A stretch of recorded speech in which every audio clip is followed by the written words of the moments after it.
Hello everybody, welcome back. It's been a little while, just over a week or so now since I put anything out about the GPX. So I just thought I'd give you a bit an update on what's going on. Now the weather's crap outside, I don't feel like riding at the moment because it's cold, damp and horrible. So I'm trying to do some DIY jobs in the house, making most of the time of when we can't ride to get jobs done, so when the weather is nice I can get out and ride. Last weekend we were at Cowm Quarry, took the bike up there for a bit of a test session, met up with some of the guys, met up with Duncan Rose and Dom Coleman. Had a good ride around with them. They were up there fairly early. I got up there about 10:30 I think it was, just after. And in total I had about 3.5 hours riding up there. The guys finished a bit early because they'd done an earlier session. But a great day, a wet day, a muddy day, very slippy, rocky up there. It took me a little bit of time of getting into riding the bike up there. Riding the bike in Wales the weekend before, which was a fast flowing event, was easy.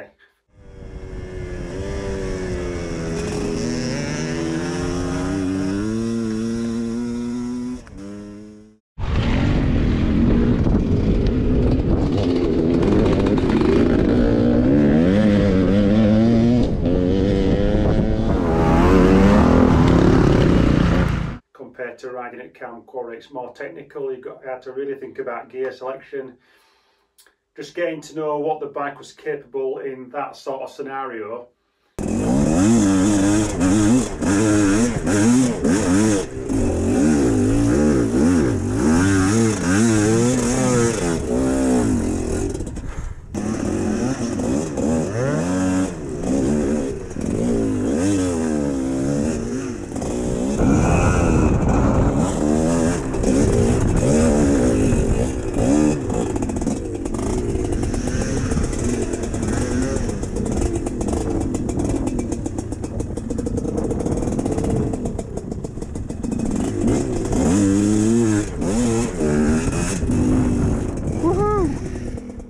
An extreme hard enduro type scenario, because that's what it is up at Cowm Quarry. It's all rocks and things. It's hard on the bikes, it's hard on the body, and the weather-wise can be quite bleak as well, as you can see by the conditions that we're riding in.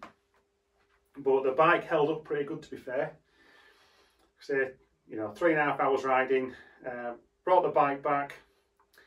Only thing I had to do really was just clean it. There was nothing that I can think of that I had to do other than clean the bike, strip it down. I mean, in those conditions it's clayey, it just gets everywhere, does the mud. So I think, when you've been riding in sort of enduro type conditions like that, you've got no option to sort of get the bike back down to this sort of level where it is now and get everything clean, because if you don't, you might pay the price in the long term with additional wear and tear and things that you didn't really want.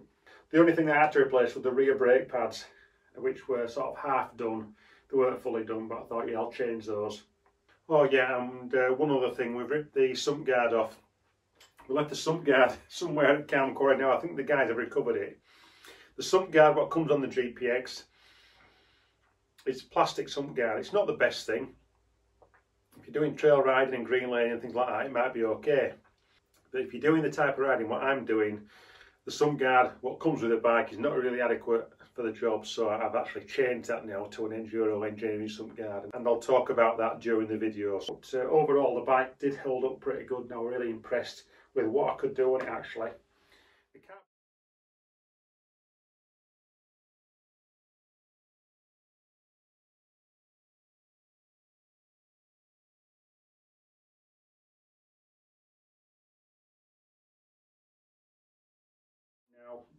Let's just look at some of the modifications that I've made to this bike. Now, some of these are personal modifications, some of them are modifications that I think you would benefit from. Absolutely. You can see I've got my switch hanging off and all sorts going on at the moment. Basically, we are in a state where we've stripped the bike purely for cleaning. And I thought, now we've got it in this sort of position, it'd be good to show you guys what I've actually been doing with it. So, side stand for one. Right, we've just switched cameras now because we're on GoPro. The side stand, when I first got the bike out of the crate, the side stand only came up to, I think it was about there, which was quite low, and it also stuck out quite far. Now this is a common complaint on the GPX. It's nothing new. I knew about this because I'd done my own work on the bike. You know, following these bikes for the last sort of 3 years or so, you get to know what to expect and what things people have done to them and how they've been modified. And with the cheaper dirt bike, this is something, there are a few little areas you would expect it compared to something that's a bit more expensive. So you're buying a good dirt bike, but it ain't got the polish on. If you're buying something like a KTM or a Sherco or a Beta, then you'd expect a bit more polish with that bike because it's a more expensive bike. So the side stand, I just had to do a little bit of modifying, nothing serious, it didn't cost me any money. All I've done basically is I machined a cutout there at the top, so as the stand's coming up, it moves and it sits into the bolt, what's on the frame sits into that hole. And then to get the side stand further in, basically on the back edge of the stand, I just flattened the angle a little bit, and that just helped pull the stand in a lot more. And then because the stand is going higher up, the rubber was too long, so all I've done is shorten it. I've just pulled it through and put some cable ties on it just to hold it in place.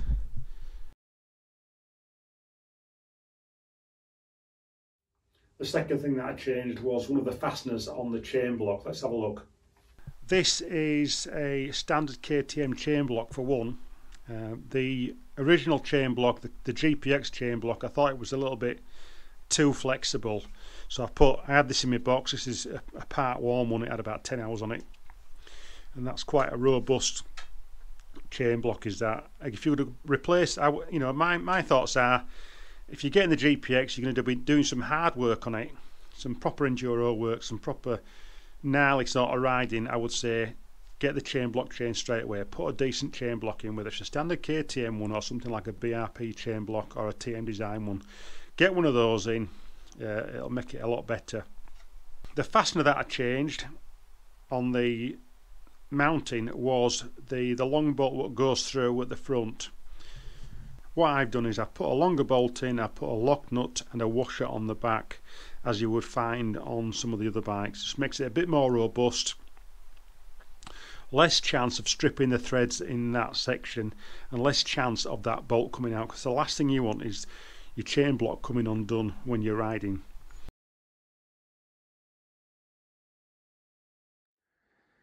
Right, I'm going to go through all these modifications now without using the other camera, so I'll be back on in a short while. But to start with, the axle nut. That's the standard axle nut. I've replaced it with a cap nut, 25 by 1.5mm cap nut. This one is off a KTM 990 Adventure. Why have I gone for that? Well, with the standard nut, it went on, but the threads at the end of the axle were exposed, and if I'm going to be doing some hard enduro type work, I didn't want the end of the spindle, let's unscrew it, I didn't want the threads on the end of the spindle getting damaged, so that's why I've gone for the bigger nut on there, so it just protects the integrity of the spindle. Simple as, and it's a cheap mod. I think they're about £7 to buy of those nuts.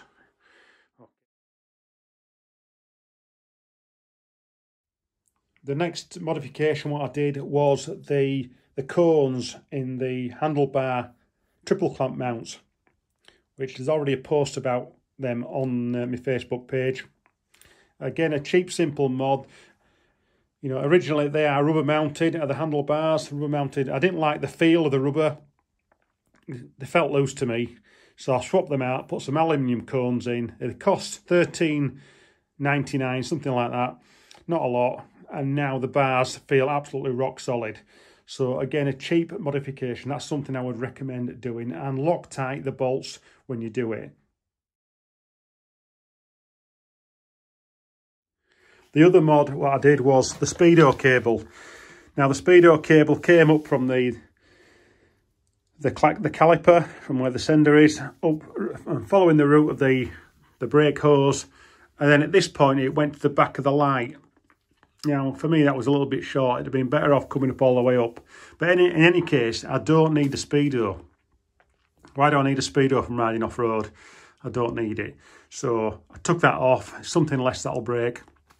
And if I was going to put it back on, I would supersede this brake hose to a KTM brake hose, which has got a twin wall system where you can run a Speedo cable up and retrofit that onto the bike. That's what I would do if I was going to run Speedo on this bike. But I'm not, so I don't need it. So I'm quite happy as it is.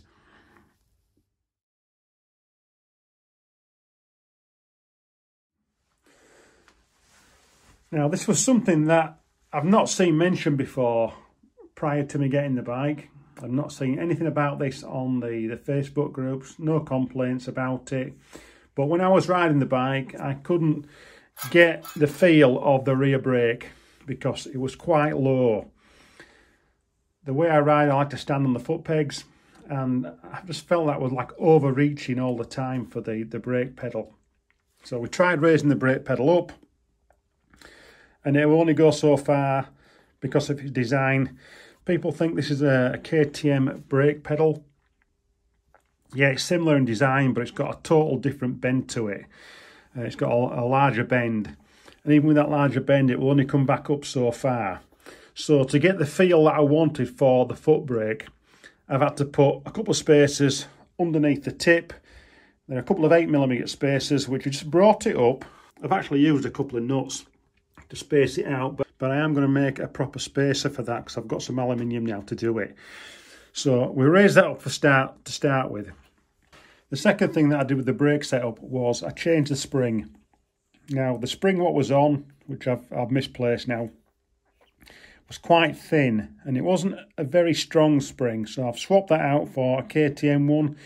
I'm quite fortunate that I've got a KTM in bits at the moment in a box, 450, which I'm going to be starting to rebuild in the forthcoming month. So I've robbed a lot of parts out of the box for that bike to put on this bike, which has helped massively. So I put a KTM brake return spring on. It's quite strong, is that. It pulls it back nicely. Like I said, the other one was that I thought was a little bit weak, and with the sort of conditions that I'm going to be riding this bike in, I wanted a really strong spring. So again, it's a cheap upgrade, is that. I think they're about £3 of those springs. Not a lot to make it a bit more durable. Alright, so the next thing that I changed on the rear brake is the actual adjustment setup on the rose joint here. Now, let's look at a few things down here. What we've got here, that is the original GPX rose joint fitting for the rear brake. As you can see, it's only got one nut to adjust on it, and the actual piece inside is, is adjustable, but it's quite difficult to adjust it and then lock it off while it's in position. These are, well, that's a genuine KTM one. It's an old one, which I've got, and that's a copy. You can see the thread's a little bit longer on that one, so I've actually used, you can get these quite cheaply on eBay. They're about £10 each. If you're lucky, you can buy two for £16. I found these a while ago and I bought a couple. So I got one of these, cut off 5mm or so, and I fitted it onto the bike. And I've also used the KTM push rod. So the push rod on this one, I've swapped it for a KTM one. And as you can see now, we've got two 10mm nuts there for adjusting. So we've got a lock nut, and then we've got the push rod, so we can hold that with the spanner or turn that with the spanner and then lock it off, which makes things a lot easier. And I've now got the back brake. I know there's no wheeling at the moment, but I've got the back brake really where I want it, and it's proper dialed in now. It's just how I like it. So there you go, fairly cheap modification on the brake. I think all in all you can do that for about £23 if you shop around.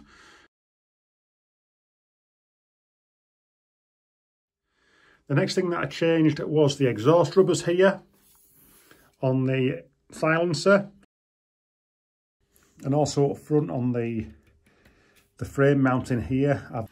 I've used some KTM exhaust rubbers, but they will fit on the GPX in the silencer and also on the front pipe as well, where it mounts to the frame.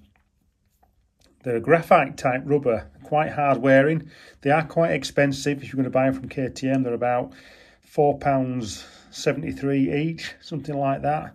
But I'm sure there's other rubbers out there which are probably about half the price. So again, it's a well worth modification. I mean, after the race in Wales, when I got the bike home, I found that the rubbers on the silencer were a little bit loose. I didn't really like the quality of them, so I'll swap those out. Again, it's just making it more durable.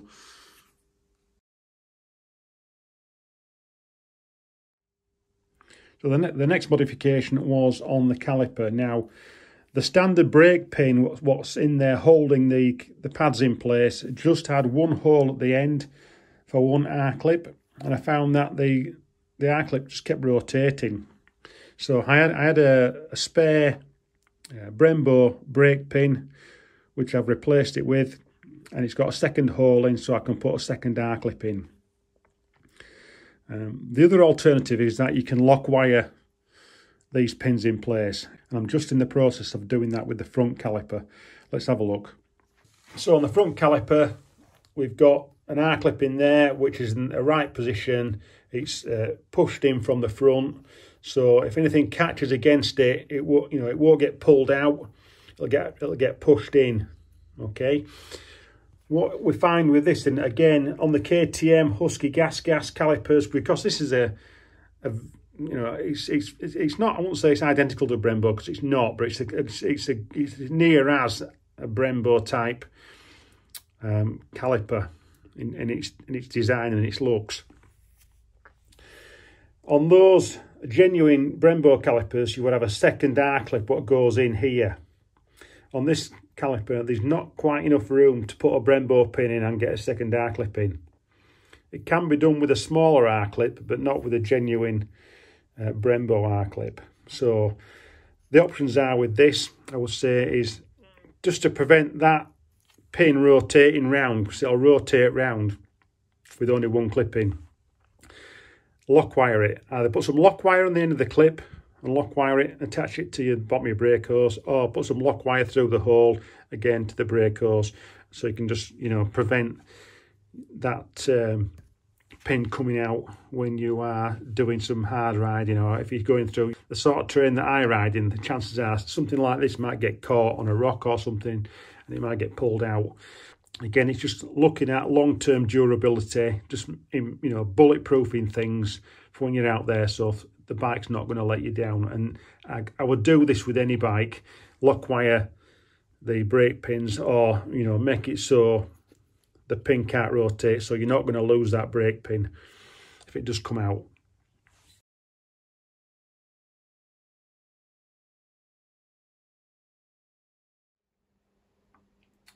Okay, and just one more slight modification. I've changed the screws that hold the rear mud flap on, and also the front brake cable and Speedo cable stay.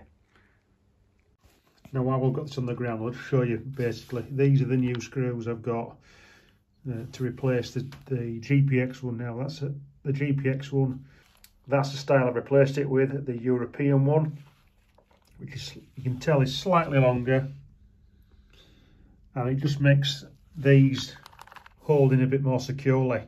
So again, a very easy mod. You can get packs of these for for a few quid. Always handy to have them in your toolbox. So that's just another simple modification, just making the bike a bit more durable in these small areas. So there's a few modifications that I've made there which I think will be beneficial to everybody if you're buying one of these bikes. It's just something to look out for, depending on how you're going to use it. But I'm taking this bike to the extreme. I will be at times. So I need to make sure that everything's going to be right. The bike's going to be getting a real hard time off me. I'm not going to be riding it on golf courses or little green lanes and stuff. It's going to be at Cowm Quarry. It's going to be at Tong. It's going to be in those places where it's going to get pretty beat up. So I want the bike to be bulletproof. And if you're doing what I'm doing, I think that most people benefit quite a lot from it, really. Even down to just putting these little bits of foam pad on the top of the frame there, just to stop the tank rubbing on the frame and damaging the paint. Just little things like that. I've seen it on other bikes. I'm not talking GPX, I'm talking other European bikes. When they come into a workshop and you take the tank seat off and that's that, and there's rub marks on the paintwork, the frame looks a bit of a mess because the tank's been rubbing on it.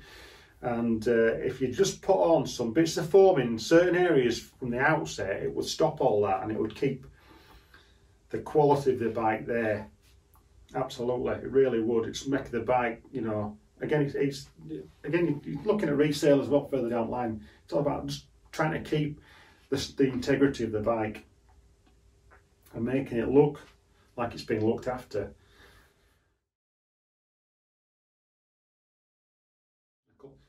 So just going on to some personal modifications that I've done. And these are personal things now. We'll talk about the clutch. Initially, if you see in my other videos about GPX, I've said that I don't like cable clutch. The bike comes with a cable clutch as stock. I've now got a hydraulic clutch on. And I'm just going to show you some video from a couple of nights ago before we go a bit more depth into this. So what we've got here is, you have to excuse the mess, but it's late at night in the workshop and we've got a hydraulic clutch conversion set up now on the GPX. Now we'll just talk about the master cylinder. That is a 9mm Brembo master cylinder. It was an eBay special, 100 quid. You know, nearly as new condition. So if it all fails on this, it's not lost because I'll be able to put that on my rally bike if I need to. So it's an investment anyway. So if it all goes belly up, I can still go back to cable clutch if need be. So that's the Brembo master cylinder at the top. We've got the hose. Now the hose, it was an AliExpress job. I think it was 20 quid. It's not an expensive part. So that runs down into the frame. We're going to cable tie these up, and then we've got a slave cylinder down here which is connected up to the clutch actuating arm. So again, a cheap slave cylinder, 20 quid I think it were, and it doesn't come with a bleed nipple. It's quite easy to bleed it up without a nipple on. You just open and close the banjo bolt to allow in fluid out. When you are going through a normal sort of bleeding procedure, opening and closing the banjo bolt, tying it up. Dead easy to do, didn't take me long to bleed it up at all. And we've got about 3mm or so free play there for when we get some expansion in the clutch when it gets hot. So pump it back up. So that's the hydraulic clutch. We'll see how that works out. So that was a couple of nights ago. We've now moved on a little bit further now. Now originally we had a 9mm Brembo on, which I got off eBay, 100 quid. That was to go on either my 450 what I'm going to be building or this. So we put the 9mm on, we put the hose on, we put the slave cylinder on, got it mounted up, and we bled it up. It worked fine, no problem at all. It's got a really good feel to it. And what I couldn't get was, I couldn't get the clutch to fully disengage. Now you need a certain amount of free play when you're putting a hydraulic clutch onto a non-hydraulic clutch bike. And I couldn't get the clutch to disengage fully when there was enough free play in the system. So we had to go back to the drawing board a little bit, scratch it a little bit, and think, right, what's going on? We need to make the slave cylinder work further it's got a 10mm operating range as a slave cylinder, which is fine if your bike will disengage in that operating range. Now some bikes won't, some bikes will. A lot of factors involved. So we were originally using the 9mm master cylinder. I thought if we swap it to a 10mm, we've got more fluid capacity, which will open the slave cylinder a little bit further. So we did that. It still wasn't quite enough. It was better with a 10mm on, but not really good enough. So we then looked at another way of doing things, and that was to adjust the slave cylinder at the bottom and the angle of it. Now let's have a look at that. So we've got the slave cylinder set up where the clutch cable would go through, and in that slave cylinder you've got the piston, and then you've got a rod what comes out. It's a solid rod connecting up to the end of the clutch actuating arm. If I go on top, you can see the hole there. That's the original mounting hole for the clevis to go into. Now, the further you go down the operating arm, the less movement you need to actuate the clutch, to fully disengage the clutch.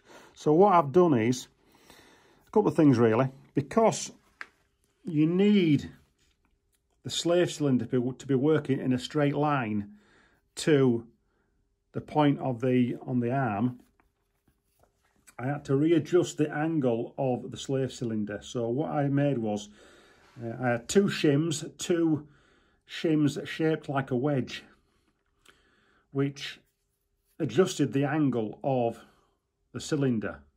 Okay, so the rod was now pointing further down the arm of the clutch actuating arm. So with that in mind, we drilled a hole, put the clevis on, set it up, and we've now got a hydraulic clutch. We've now got a hydraulic clutch that fully disengages when you pull it in. And then we've also got free play as well. Now, I'll just pull the lever again. When you pull the lever, that's a disengaged, engaged, and the free play is here. So you can pull the rod out a bit more, and then you've got all that free play. So there's adjustment all the time. When the clutch is wearing, it will just self-adjust all the time with the clutch. So once it's set, it's set. So initial indications in the garage, it's absolutely bang on. Once we get it out in the field, we'll test it. We might have to do some readjusting, but I'm quite happy that this is going to be the full-time option on this bike. With the testing that I've done in the garage here and in the garden. But it's a lot cheaper than buying a system like the Hymec one. You know, you can build your own. You know, the clutch, the hose routes down, fairly simple, and it's a simple, low maintenance operation. The one thing that I might do is put a guard on across these 2 points, just to protect that, stop any sticks going in, things like that, you know, if I'm going to the extreme there. But I think that's going to be really good. I can tell already that I'm going to have a better feel and better control of the clutch while I'm riding with this. It just, you can tell straight away it's so much better, less drag.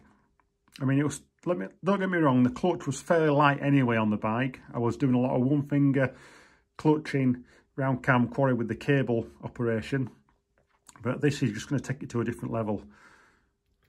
Just moving on a bit more now. Some of the other things that I've changed are some of the fasteners, the bolts. Now, the original bolts what were in for the subframe, they were size T40. Now, I've changed these for KTM subframe bolts, T45. I like the T45 because you can get a bit more torque on it if you need to. And I've done that with both sides. And I've also replaced the nut. Now, the subframe were a nut and bolt setup. I've replaced it with a captive tab nut on there. It just makes it so much easier with if I'm taking these things out regularly. It's just a one tool operation. T45 on there, T-bar. I don't have to worry about having to put a spanner on the nut at the back because that's held in place as the captive nut on the frame. So I've put one either side for the subframe, and I've also fitted one on the exhaust here, a captive tab nut on the back there. So again, it's a one tool operation. And the rest of the bike as well, I've gone through it. The exhaust bolts, the silencer bolts, these were T40 as well. I've changed these for a 10mm. They're actually an M8 size thread on the exhaust fittings. So I've got 10mm there, so 10mm T-bar, can take the silencer off. Other things of note as well, you know, subframe bolt up to the top here, that's a T45. Put some Loctite on them, and you know, I've Loctited these as well. I've also checked the bolts for the cylinder head to frame stay. They're all Loctited. Basically gone through it all. Some of the other fasteners that I've changed all the Jubilee clips to KTM ones because they've got a 6mm head, and also some of the plastics what fasten on to the tank in the hole here. These were Torx screw. Now swap these to an M5x12 flange bolt with a 6mm head. So again, you know, the tool I used to take these off is also the same tool used to take off the Jubilee clips if need be. And it's also the same tool I'll need to take off the frame guards at the bottom. The other thing I changed as well, I know it's personal choice, but I put a proper O-ring chain on now, and it's done 2 outings as this. Last week at Cowm, it looks a bit second hand now. Riding in clay and things like that, it's quite corrosive on the metals, so you've got to try and keep them oiled up, but you can never stop rust on chains, especially in the winter time here, because nothing dries properly. As long as you try and keep it lubed up as best you can. But I put an O-ring chain on because the standard chain was, yeah, it was good quality, but it's a motocross chain, it wasn't O-ring. If I'm doing hard enduro type riding, really sort of dirty, gritty type riding, I want an O-ring chain on for longevity. And also I have changed the foot pegs to a KTM style foot peg. Again, cheap option, AliExpress. These are 20 quid and they fit really well. They're just like a KTM replacement.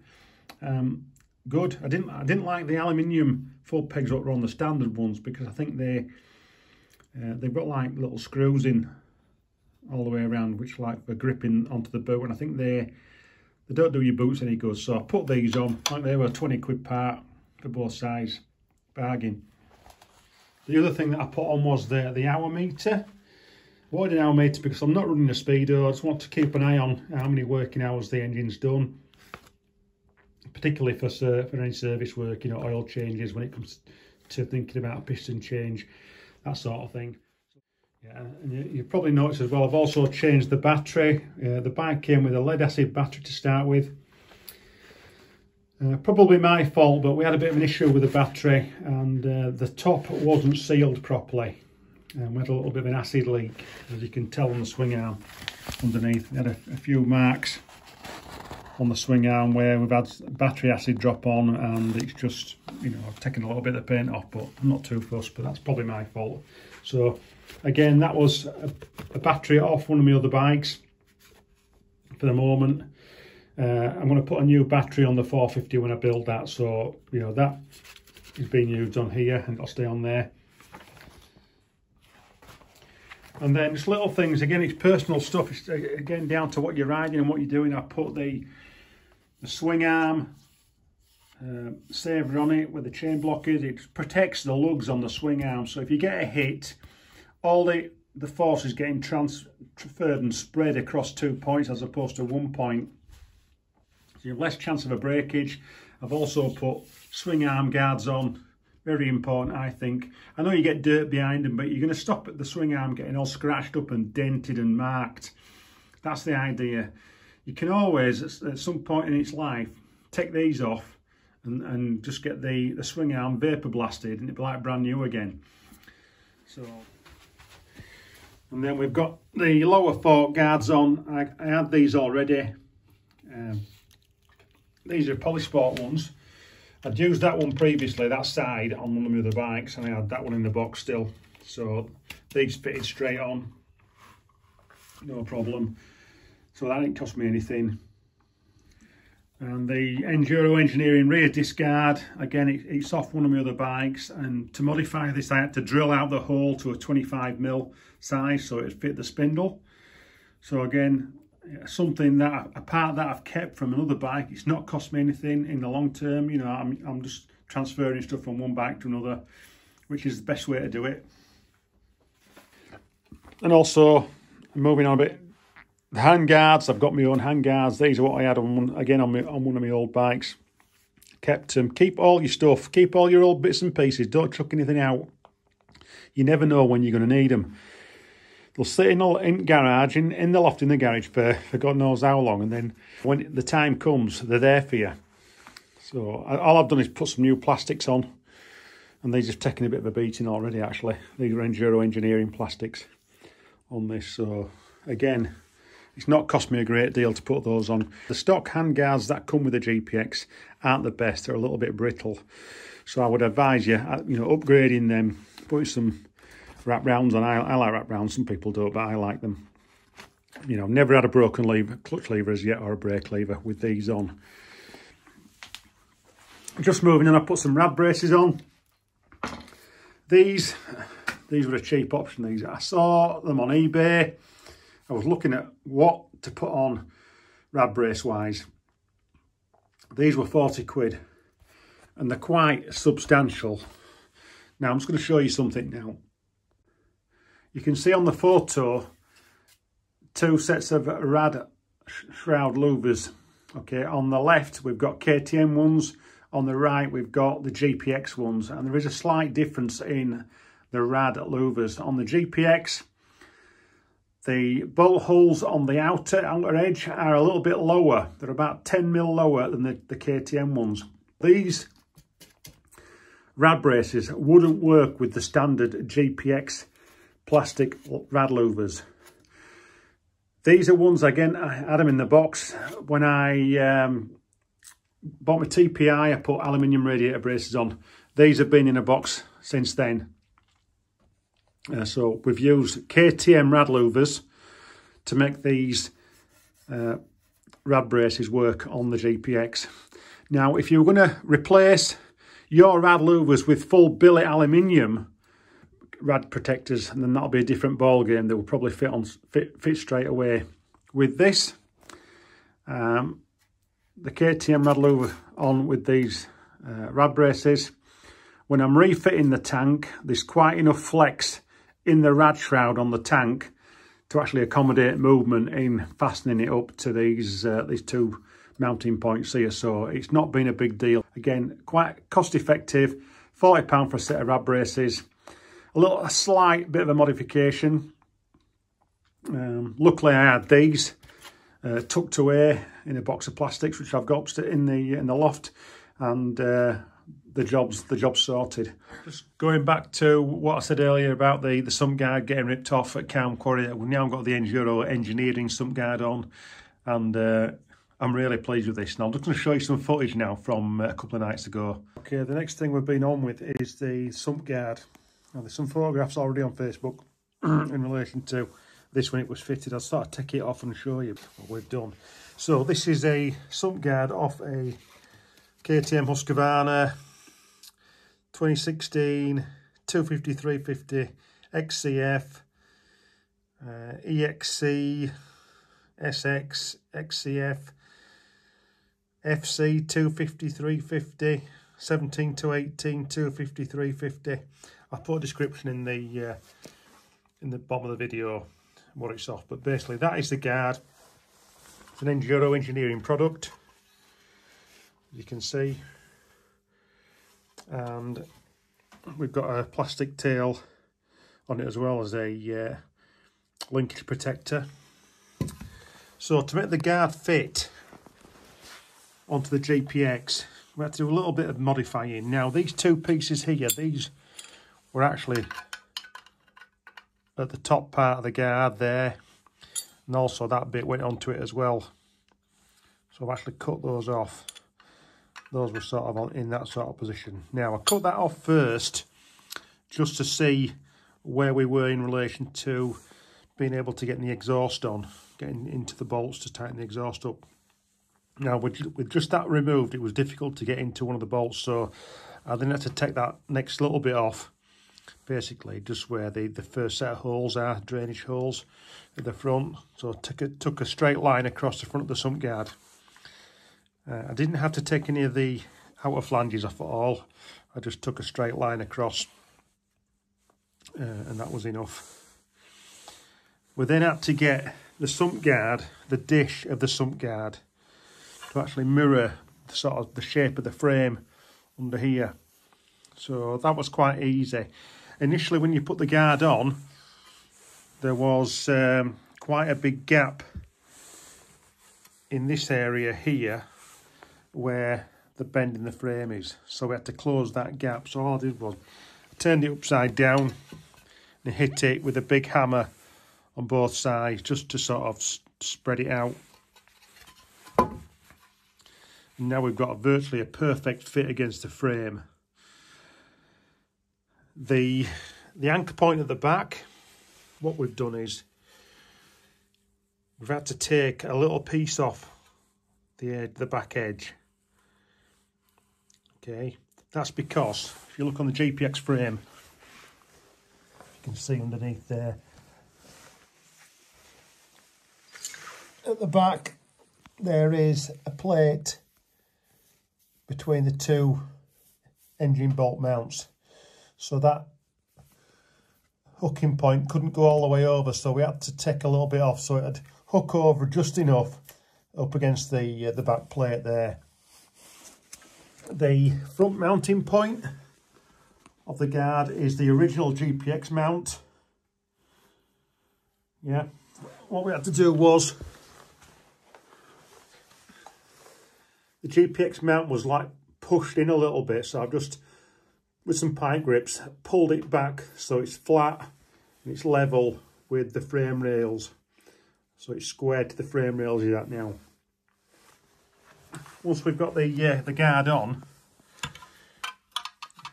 and it's hooked into place, we're just using that hole for securing at the front, and it works really well, to be fair. It's really solid when it's in position. The tail bit for the link guard, now that, in an ideal world, what you would have is some rib nuts here. You have rib nuts so you can bolt that on afterwards. I didn't have access to a rib nut gun at home, and I weren't going to go back to the workshop, which is 40 miles each way, so I thought I'd basically bolt it on like I have done now. And I drilled through the plastic and countersunk the screws which hold the rear anchor point, so I can undo the whole lot with these two and just leave those two fixed. So quite a simple process. It took me about an hour to modify this to make it fit, and it works really well, but it's a bit of a stopgap is this. I'm looking at getting a proper wraparound combined exhaust and sump guard. Now they do one in Brazil. I've spoken to the guys at Spinelli in Brazil, and they're looking at trying to get me one shipped from Brazil here, along with some engine case protectors. We'll see where we go, but that's going to be on for the moment, and that'll just put us on until we get full exhaust protection as well. So as you can see now with the guard on, you can see in there it's a really nice snug fit against the frame all the way around. We've got protection underneath to the back of the frame there, on these areas just below the foot pegs on both sides, and they're nice protector on there, just keep the crap off it as well.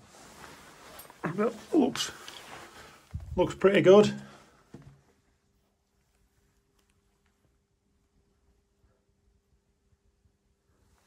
Really pleased how that's turned out, and it is solid. It's not going anywhere, which is the main thing. Now there's just one other thing I want to show you now about this engine on the bike. I've taken this case off. Now the Yamaha Lanza engine would originally have had an oil pump, okay, 2-stroke oil pump in this cavity here. In the last couple of years, they've decided that they're going to go premix on these engines, so they've deleted the oil pump, okay, leaving this sort of blank cavity. But what you've got is, you've got a hole here. Now that hole is where the oil pump feed pipes would have gone through up to the carburettor. So you've still got a hole there in the engine. So what I've done is I've just filled it up with some automotive silicone sealer to stop any dirt building up inside. Because I'll just show you a picture now of after the first ride that I'd used the bike, and I've taken this off just to have a look inside. You can see there's quite a lot of crap in there, and that's from jet washing. So the hole actually goes through onto the other side near where the clutch slave cylinder is. You can actually put your finger through. So a top tip there, just take this cover off and fill that hole up with silicone, and then it won't collect any dirt in there. It'll keep it nice and clean. So there you go, quite a few things that I've changed on the bike. Some personal things what I've changed, which it's set up for me now, for my type of riding, for what I'm going to be doing with it. I think the clutch, the hydraulic clutch, is going to be a massive game changer for me.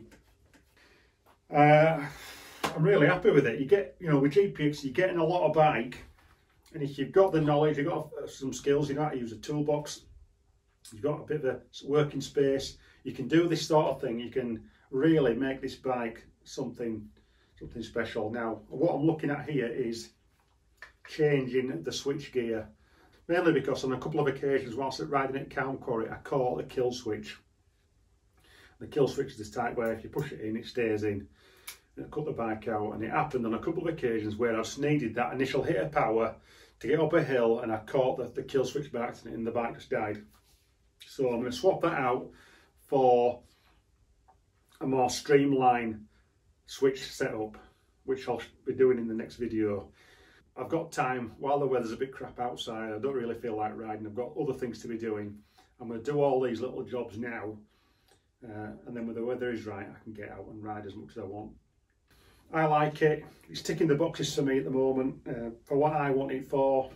My other bikes are set to one side at the moment. I haven't even looked at them. I'm not really sort of being interested in them, to be fair. I'm really interested in this, and where we're going with this at the moment, I'm just wanting to ride this all the time. We'll see what happens. Stay tuned, Hard Enduro and Adventure Media at Eurotech and on Robbo's GPX dirt bike page. See you soon.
Not a single dab.